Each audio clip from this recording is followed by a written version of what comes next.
생년월일 시간이 인생 전체를 거의 다 아우른다고 보시면 되고, 그러면 이 안에서 예를 들어 이제 그런 거 물어보시는 분들이 있어요. 그러면 쌍둥이는 어떻게 되는 거냐?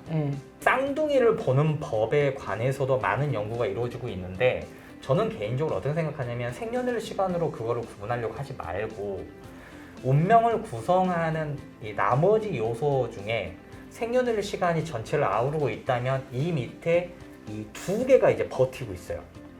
하나는 이름이. 이름이 하나가 있고 또 하나가 풍수예요. 사는 곳. 이름은 환경을 얘기하는 거기도 하거든요. 그래서 어떻든 사람의 이름대로 된다는 게 진짜 이름대로 돼요. 그러니까 쌍둥이 얘기했잖아요. 쌍둥이의 운명이 왜 달라? 그러면 그 둘이 결혼을 하면서 사는 곳이 달라져요. 그 배우자도 다르고. 배우자가 다르면 많이 달라지겠지만 어떻든 이름이 다르면 이 이름이 다름에서 타고난 운명에서 예를 들어 이 사람이 조금만 잘못하면 이혼할 수 있겠네 라는 운명을 얘네들이 타고났다면, 예를 들어서 언니와 동생이 있잖아요. 그럼 이름을 보고 좀 더 이혼 쪽으로 더 가는 애가 있고 이름에 나와요 그게. 그래서 이름을 잘 짓는 건 진짜 중요하고, 근데 그게 운명을 바꿀 정도는 아니지만 내가 타고난 운명에서 굉장히 큰 틀을 차게 이름은 진짜 중요하고, 그 다음에 그만큼의 영역을 차지하고 있는 게 땅이에요. 사는 환경. 그래서 우리가 이거를 풍수라고 얘기를 하는 거예요. 네, 그래서 풍수와 이름. 네. 이름은 다 똑같을 수가 없잖아요. 그럼요. 100% 다르니까 그럼 다를 수 있겠다가. 한자도 다르죠. 네. 그러니까 우리가 왜 쌍둥이는 운명이 닮아가, 네. 외모가 똑같아, 비슷해서 비슷한 누굴 만나 이렇게 해석을 하는데, 가끔 너무 다르다, 왜 똑같지 않고 다르지라고 했던 게 늘 의문이긴 했거든요. 그걸 생년월일 시간 안에서 해결하려고 그러면 쉽지 않아요. 근데 이제 하락에서가 협부력을 나누져 주잖아요. 그래서 쌍둥이라 할지라도 한 명은 협자로 가고 한 명은 불협자로 갈 수가 있어요. 왜 그러냐면 결혼을 하면서 좀 달라질 수가 있고, 그리고 이제 둘이 이제 같은 학교를 다니는데 뭐 이제 살짝 운이 달라서 그렇겠지만 한 명은 친구를 잘못 만날 수도 있고, 그런 환경적인 좀 영향을 미치면 협부력이 나뉘는 경우들이 있어요. 같은 시간에 태어났는데 원인이 뭐냐 이러면은 저는 그거를 이제 이름이나 이제 이런 걸로 설명을 많이 해요. 생년월일 시간만 가지고 이 운을 다 해결하려고 하는 분들 입장에서는 갑자기 이름이 나오고 또는 뭐 땅이 나오고 풍수가 나오고 이러면 그거를 에이 막 이러는데, 이름을 지은 성명학을 하시는 분들 입장에서는 또 성명학이 80%라고 말하는 분들도 있을 정도로 이름의 영향을 막대하게 보는 분들이 있거든요. 그럼 그만큼 또 본인들이 이름을 가지고 맞히기 때문에 그렇게 되는 거예요. 생년월일 시간이 물론 모든 걸 아우르고 있지만 이 안에서 이걸 넘어갈 수는 없어요. 이름 내가 아무리 잘 짓고 좋은 데 산다고 해도 생년월일 시간을 넘어갈 수는 없어요. 생년월일 시간이 이걸 다 아우르고 있기 때문에 우리가 이제 운명을 공부하는 이유가 인생을 바꿔보자는, 더 잘 살아보자는 취지잖아요. 그렇기 때문에 이름을 잘 짓는 게 중요하다고 제가 몇 번을 강조하는 이유는 그게 되게 큰 노력 중에 하나고 보이지 않는 어떤 큰 힘이 있어요. 그래서 우리가 살면서도 이름을 딱 들으면 혹시 타고나지 않으셨어요? 혹시 뭐 그런 거를 얘기할 정도로 이름마다 특징들이 있어요. 놀라울 정도. 그게 맞아. 그게 우연히 맞는 게 아니라 그 이름을 가진 사람들은 물론 성도 고려를 해야 되는데 이름을 가진 사람들은 보편적으로 한 70%는 이렇더라. 저도 경험을 해보면 어떤 뭐 가운데가 특정한 글자를 갖고 있는 사람은 비슷하게 여잔데도 중성스러운 느낌이 나는 사람들이 또 있더라고요. 개인적으로 통계가 생기죠, 그래. 그런 것들이 있더라고요. 근데 그게 착각이 아니라 살면서 만나다 보면 그게 습득이 되죠. 그게 이름이 되게 중요한 게 있습니다. 이름은 정말 사람은 이름대로 간다는 게 참 신기하더라고요. 그게. 요즘은 근데 되게 계명들을 또 많이 하는 추세예요. 엄청 많이 했어요. 저희 또래 사람들도 만나보면 이름을 물어보면 다 거의 예쁜 이름은 계명. 맞아요. 근데 이제 계명 안 한 이름을 들으면 낯설어요. 맞아요. 저는 이왕이면 성형도 그렇고 이름도 그렇고 뭔가 바꾸어서 좋아지면 저는 바꾸는 게 저는 좋다고는 생각을 해요. 근데 이게 너무 세련되게 바꿔버리니까 거기서는 약간 이질감도 있기는 한데. 그렇죠. 이름을 짓는 요령 중에 하나가 뭐냐면 이름은 촌스러운 게 좋아요. 개명을 할 때요? 개명을 할 때도. 본 이름이 촌스러워. 본 이름이 촌스러운데 그것 때문에 힘들었으면 바꾸어도 좋은데 별로 힘들지 않았는데 이름이 촌스러워서 바꾸겠어 하는 분들은 그냥 쓰시는 게 좋아요. 이름을 너무 세련되게 지으려고 하면 안 좋은 이름이 되게 많이 나와요. 그리고 장명을 하시는 분들도 그 장명을 이렇게 원하는 분들이 세련된 이름을 원하다 보니까 자꾸 그렇게 짓게 되시는데 저도 이제 이름을 짓지만 이름을 지을 때 그걸 먼저 설명을 많이 해드려요. 왜냐면 뭐 전지현, 송혜교 이런 식으로 약간 옛날스러운 느낌의 이름 있잖아요. 그러니까 좀 한자 느낌이 있고 그런 이름들이 좋지. 요즘 이름으로 시류를 따라가는 그런 이름을 짓는 거는 그러니까 그렇게 좋은 건 아니에요. 왜냐면 이 사람들이 생각하는 대로 그 이름이 가는 거거든요.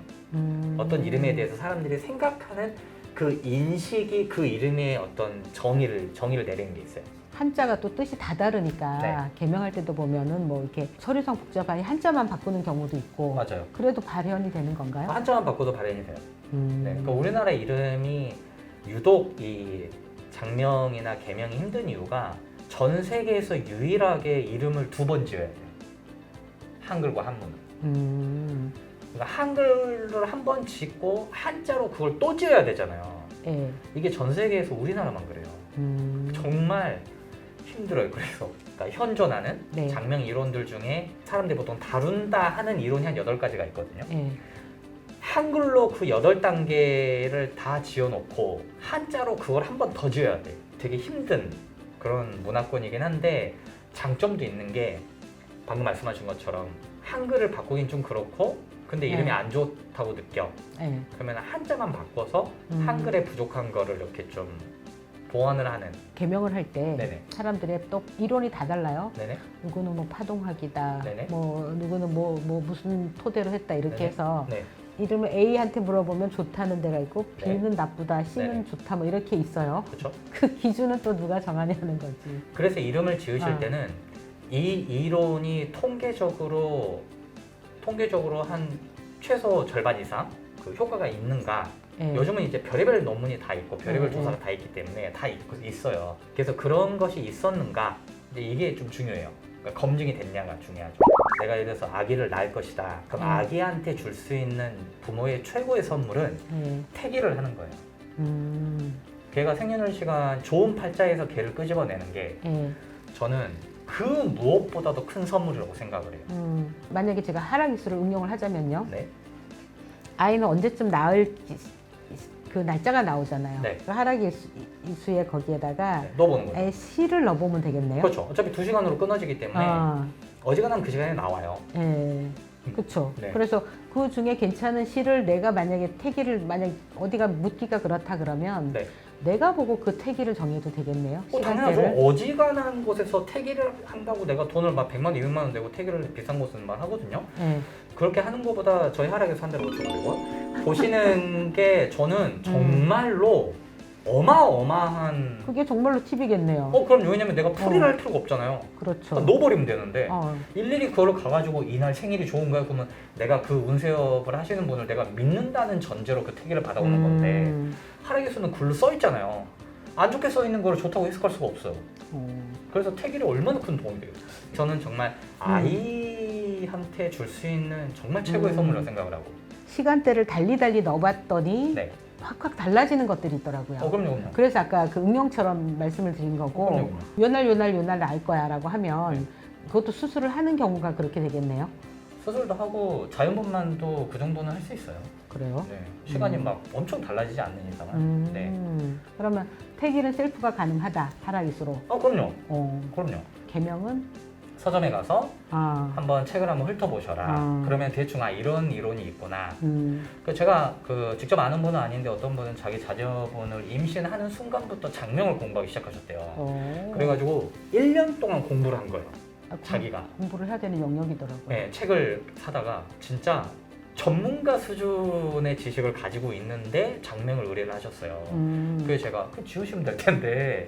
검증을 받고 싶은 거죠? 그렇죠. 임상을 또 많이 못하니까. 그런데 와, 그렇게 공부 1년 하니까 깜짝 놀랐네요. 정말 찐 부모네요? 근데 저는 그거 진짜 중요하다고 생각해요. 자녀한테 줄 수 있는 최고의 선물이에요. 그렇죠. 우리가 이 공부를 더군다나 하다 보면 이게 결국에는 이 사람의 그 사주팔자가 운명을 결정을 하는 거잖아요. 그럼요. 그리고 외모도 영향을 받잖아요. 외모가 크긴 한데 제가 이제 외모 얘기를 할 때마다 그 옛날에 알리바바의 마윈 그 회장님 얘기를 해요. 관상하시는 분들 중에 그 얼굴 보고 그 사람이 부자가 되기 전에 부자가 될 거라고 얘기하는 사람이 없어요. 근데 이게 시에 따라서 외모도 좀 달라지는 게 있지 않나요? 많이 달라지죠. 키도 확 차이가 나요. 키가 확 커지는 시간이 있고 그거는 다 정해져 있어요. 그러니까 저희도 저희 큰애를 보면 평균 부모 키보다는 작아야 되는데 크더라고요. 근데 그때가 그 자리에 키가 약간 큰 자리에 걸려 있어서 얘가 큰 거를 인정. 근데 이제 집에 뭐 조상 이렇게 몇 대 위로 그런 키 큰 분이 있어야 이제 나오는 거긴 한데 키는 유전이 많이 되기 때문에 있긴 한데 그 유전자를 가져오냐 안 가져오느냐는 이제 운명인 거죠. 저도 뭐 이렇게 외모가 사람들 보면 엄청나게 이렇게 좀 약간 강해 보인다는 사람도 있어요. 네네. 근데 저도 마음이 또 심상이 엄청 곱잖아요. 인정, 네네. 근데 첫 번째 보면 약간 그런 게 있단 말이에요. 약간 그 센, 뭐 이런 게 있다. 그러면 이런 것도 영향이 있구나. 그럼요. 그리고 얼굴이 성격 따라가기 때문에 여성분들 중에도 되게 막 여리여리하고 이쁘고 막 여성스럽고 이런데 뭔가 남자 같은 느낌 드는 분도 있고 남자들도 그렇잖아요. 되게 막 이런데 여성스러운 느낌이 들고 막 이런 분이 있는 것도 그것도 다 팔자죠. 그러면 결론은 태길. 오늘의 결론은 태길인가요? 흘러 태길 왔네요. 네, 태길. 태길. 태길. 네.